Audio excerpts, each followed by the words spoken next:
انشاءاللہ۔ قرآن کیا کہا؟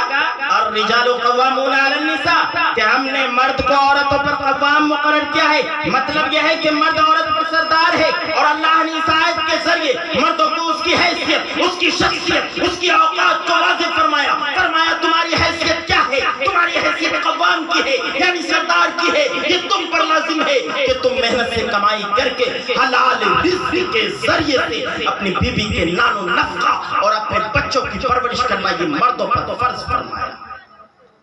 لیکن آج الٹا ہو گیا، الرجال قوامون علی النساء کا ترجمہ الٹا کر دیا۔ کیا کہ کہہ رہا تھا کہ مرد، قرآن کہہ رہا ہے کہ مرد عورت پر سردار ہے، لیکن آج کے ڈیٹ میں عورت مرد پر سردار بن رہی ہے۔ پورے ترجمہ الٹا کر دیا۔ قرآن کی تفاسیر کے اندر، احادیث کے اندر یہ کہا گیا ہے کہ عورت یہ پردے کی چیز ہے۔ عورت کے معنی یہ آتے ہیں ستر کے، پردہ کے، چھپانے کی یہ چیز ہے، نہ کہ بازاروں میں اجاگر کرنے کی چیز ہے۔ سبزی لانا بازار سے، کپڑے خرید کر لانا اور سودا وغیرہ لانا یہ عورتوں کی ذمہ داری نہیں ہے بلکہ مردوں کی ہے۔ لیکن آج ہم عورتوں کو آگے بڑھاتے ہیں۔ مولانا صاحب ہم جاتے ہیں نا تو 2 روپیہ زیادہ لے لیتا ہے، اور محترمہ جاتی ہے نا وہ ڈسکاؤنٹ کرا لیتی ہے، کم کرا لیتی ہے۔ واہ رے مسلمان واہ! نہیں میرے محترم بزرگ دوستو، اب اسی پر ایک میں مثال دیتا ہوں۔ پہلے گاؤں کے اندر، اپنے گاؤں کے اندر اگر کوئی فقیر آ جائے، معاف کیجئے گا کسی کو تکلیف ہو تو، کوئی فقیر آ جائے وہ کہے کہ دے دو اللہ کے نام پر، اگر آپ نے آج کے ڈیٹ میں 2-4 روپے نکال کر دے دیجئے تو پھر بھی خوشی خوشی چلا جائے گا۔ 5 روپے دے دیجئے خوشی خوشی چلا جائے گا۔ لیکن مدراس کے اندر، کلکتے کے اندر، بنگلور کے ایم جی روڈ کے اندر چلے جائیں، وہاں سوٹ پوٹ ٹائل لگا کر انگریزی میں آپ سے مانگے گا۔ اگر آپ نے بھیک میں گاؤں والا وہ فقیر سمجھ کر 2-4 روپے نکال کر دے دیا تو آپ ہی کی طرف وہ روپیہ چھلکائے گا اور کہے گا خود اپنے زمانے کا فقیر تو نہیں ہو، اس مہنگائی کے زمانے میں 2-4 روپے دیتے ہو۔ میرے محترم بزرگوں دوستوں، لیکن آج کا یہ نوجوان یہ انٹرنیشنل فقیر ہو چکا ہے۔ دیہات اور شہروں کا فقیر تو ڈائریکٹ مانگتا ہے، لیکن ہمارے کچھ نوجوان ہیں جو ڈائریکٹ نہیں مانگتے۔ انہوں نے مانگنے کے لیے، جہیز مانگنے کے لیے بیچ میں دلال لے رکھا ہے کہ بھائی رشتہ کھوجو تم، اب موٹا رشتہ کھوجنا، 2-4 سال لگایا ہوا ہے، اگر تو نے اتنا جہیز دلوا دیا تو اتنا کمیشن دوں گا، اور اگر تو نے اتنا جہیز دلوا دیا تو اتنا کمیشن دوں گا۔ میں کہتا ہوں ارے جہیز کے کمیشن کھانے والے اور بھیک مانگ کر زندگی گزارنے والے، لعنت ہے ایسی زندگی پر۔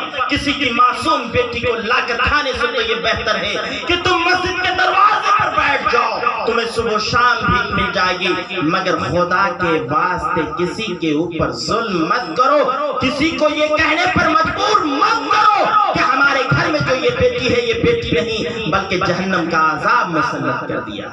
کانپتے ہونٹوں کی فریاد بھی بک جاتی ہے، چادر پیکرے استاد بھی بک جاتی ہے۔ تم تو دولت کے پجاری ہو، تمہیں کیا معلوم جب فاقے پڑتے ہیں تو اولاد بھی بک جاتی ہے۔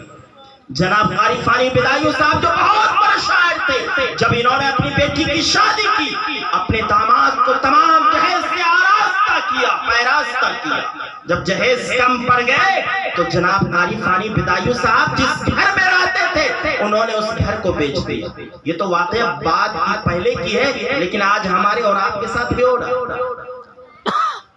جب بیٹی رخصت ہونے لگتی ہے تو باپ اپنی بیٹی کے کان میں یہ کہتے ہیں کہ بیٹی تم اس گھر سے جا رہی ہو، دوبارہ اس گھر میں مت آنا، اس لیے کہ تمہارے نکاح کے جہیز کے ساتھ ساتھ ہم نے اس گھر کو بھی بیچ دیا۔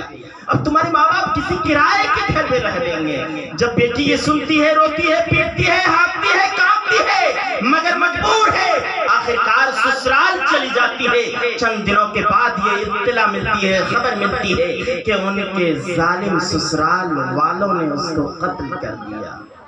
جب یہ خبر جناب قاری فانی بدایوں صاحب کو، لڑکی کے باپ کو ملتی ہے تو بیٹی کے جنازہ پر آتے ہیں اور وہ یہ شعر پڑھتے ہیں، غور فرمائیے گا۔ اب آیا یاد اے یاران جان اس نامرادی، اب آیا یاد اے یاران جان اس نامرادی میں، کفن دینا تجھے بھولے تھے ہم سامان شادی میں، سب کچھ دے دیا تھا تیرے جہیز میں، سب کچھ دے دیا تھا تیرے جہیز میں، 2 گز کفن کا ٹکڑا بھی دے دیتا تو کیا فرق پڑ جاتا، کم از کم ان ظالموں نے جو قتل کی ہے کفن اپنے باپ کی طرف سے مل جاتا۔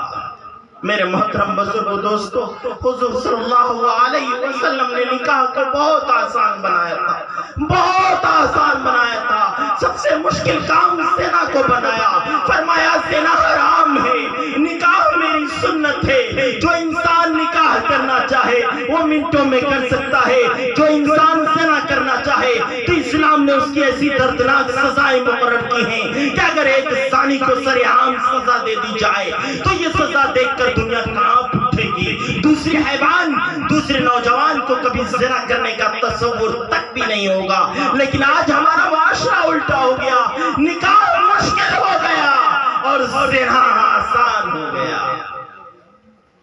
اگر کوئی ان رسموں کو توڑ بھی دے تو کیا کرے، اللہ رحم کرے ہماری گھر کی عورتوں پہ، اللہ سمجھ دے اور مردوں کو بھی سمجھ دے۔